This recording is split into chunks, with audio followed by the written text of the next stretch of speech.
बिस्मिल्लाहिर्रहमानिर्रहीम। अल्लाहुम्मा सल्लि अला सय्यिदना मुहम्मद व अला आलि सय्यिदना मुहम्मद। अस्सलामु अलैकुम viewers.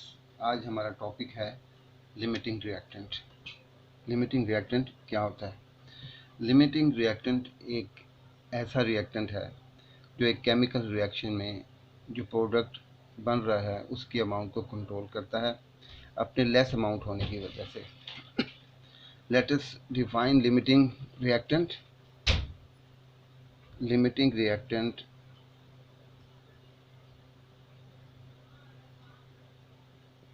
is a reactant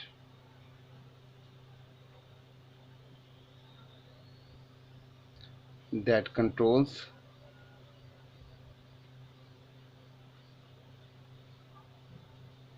the amount of product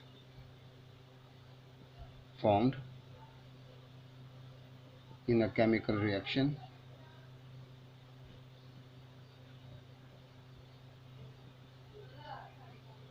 by its smaller amount। यानी कि लिमिटिंग रिएक्टेंट एक रिएक्टेंट है जो एक केमिकल रिएक्शन में बनने वाले प्रोडक्ट की अमाउंट को कंट्रोल करती है अपने स्मॉलर अमाउंट होने की वजह से। अब यहाँ हम एक वेरी इंटरेस्टिंग और बड़ी मज़ेदार एग्जांपल जो है वो कोट करेंगे जो कि हमारी बुक में जो है वो इलस्ट्रेट की गई है। We are given 5 breads having 58 slices and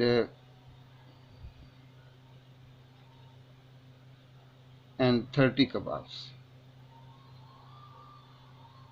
and we are asked to prepare sandwiches as much we can prepare। यानी कि हमें 5 ब्रेड दी गई हैं, उसमें 58 स्लाइसेस हैं, हमारे पास 30 कबाब हैं और हमें कहा गया है कि से सैंडविचेस तैयार करें जितनी हम तैयार कर सकते हैं। अब हम देखते हैं कि सैंडविचेस बनाने में कौन सी चीज़ जो है वो जल्द जो है कंज्यूम हो जाती है और किसकी मिकदार जो है वो कम है जिसकी वजह से कम सैंडविचेस हमारे पास बनते हैं। सबसे पहले तो हम देखते हैं कि इसकी रेसिपी क्या है सैंडविच बनाने की। सैंडविच की यही होती है कि 2 स्लाइसेस होती है और उसमें एक कबाब हम इस्तेमाल करते हैं और हमारे पास एक सैंडविच बनती है। ठीक है जी, 2 स्लाइसेस, एक कबाब, उससे एक सैंडविच बनती है। अब हम देखते हैं कि 58 स्लाइसेस बनाने कंज्यूम होंगे तो कितने हमारे पास सैंडविचेस बनेंगी। इट मीन्स 2 अंदर 2 29 जो है हमारे पास सैंडविचेस बन सकती हैं 58 स्लाइसेस से, क्योंकि 2 एक में इस्तेमाल होती हैं। और कबाब कितने इस्तेमाल होंगे? कबाब 29 इस्तेमाल होंगे, 29। तो कबाब एक एक्स्ट्रा हो गया। क्या हो गया? कबाब एक एक्स्ट्रा हमारे पास बच गया, जबकि स्लाइसेस जो है वो पहले ही कंज्यूम हो जाती हैं, अर्ली कंज्यूम्ड हो जाती हैं। और स्लाइसेस की वजह से हम 30 सैंडविचेस बन सकते थे, लेकिन स्लाइसेस कम होने की वजह से, अर्ली कंज्यूम होने की वजह से 29 सैंडविचेस बन सकी 30 के बजाय। तो स्लाइसेस क्या होंगी? स्लाइसेस क्या हैं? लिमिटिंग रिएक्टेंट है। क्या है? स्लाइसेस जो है वो लिमिटिंग रिएक्टेंट है। ठीक है, जबकि कबाब क्या है? वो एक्सेस रिएक्टेंट है। ठीक है, तो इस एग्जांपल से क्लियर हो गया होगा कि लिमिटिंग रिएक्टेंट क्या है और एक्सेस रिएक्टेंट क्या है। ये तो एक ऐसी एग्जांपल थी जिसका रिलेशन जो है वो केमिस्ट्री के साथ नहीं था। सिर्फ आपको समझाने के लिए मैंने लिमिटिंग रिएक्टेंट और एक्सेस रिएक्टेंट समझ आ जाए एग्जांपल कोड कर दी। अब हम एक ऐसे एग्जांपल लेते हैं जिसका ताल्लुक जो है केमिस्ट्री से है। Let us consider formation of water by the reaction of hydrogen and oxygen H2O। तो स्टिचोमेट्रिक कैलकुलेशन के लिए सबसे पहले ज़रूरी है कि इसे बैलेंस होना चाहिए। ठीक है जी, तो इसको बैलेंस कर लेते हैं। ये हमारे पास बैलेंस हो गई। अब आप यहाँ देखें कि जो बैलेंस केमिकल इक्वेशन है उसमें 2 मोल्स ऑफ हाइड्रोजन 1 मोल के साथ रिएक्ट कर रही है और 2 मोल्स वाटर के बन रहे हैं। इसकी रेसिपी ये है, ठीक है। अब हम अगर इसके 2 मोल्स ले लेते हैं, इसकी अमाउंट को इंक्रीज करके 2 मोल्स कर देते हैं और 2 मोल्स ऑफ हाइड्रोजन को अलाउ करते हैं कि 2 मोल ऑफ ऑक्सीजन के साथ रिएक्ट करें, तो फिर भी सिर्फ 2 मोल्स ऑफ वाटर जो है वो प्रोड्यूस होंगे।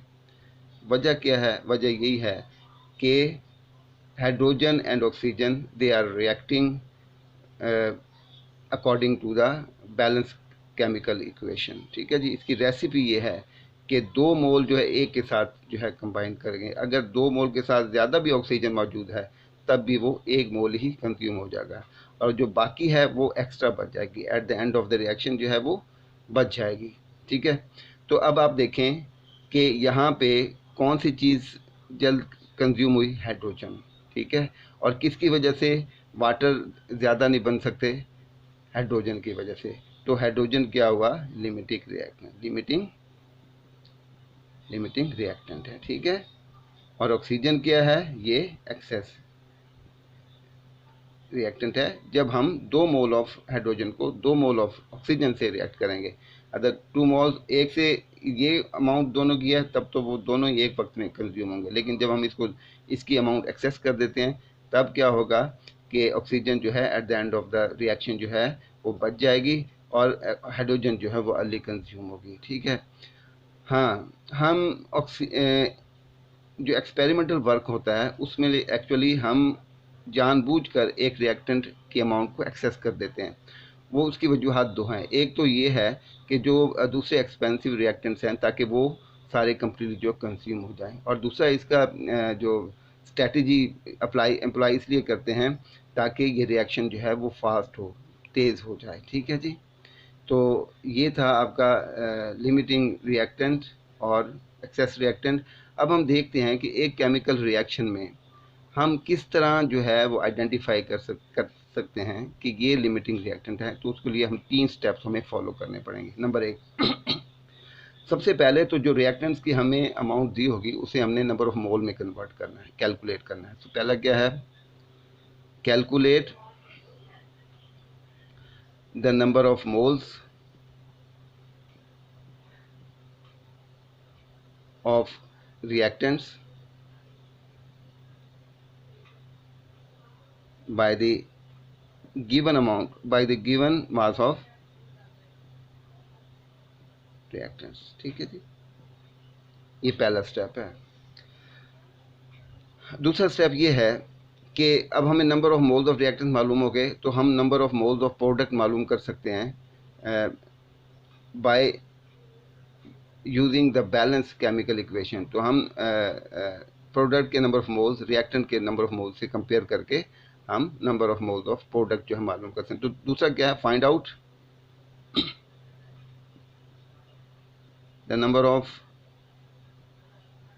Moles of product with the help of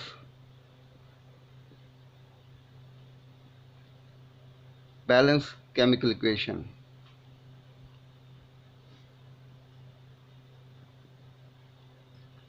ठीक है। अब थर्ड स्टेप क्या है? अब हमने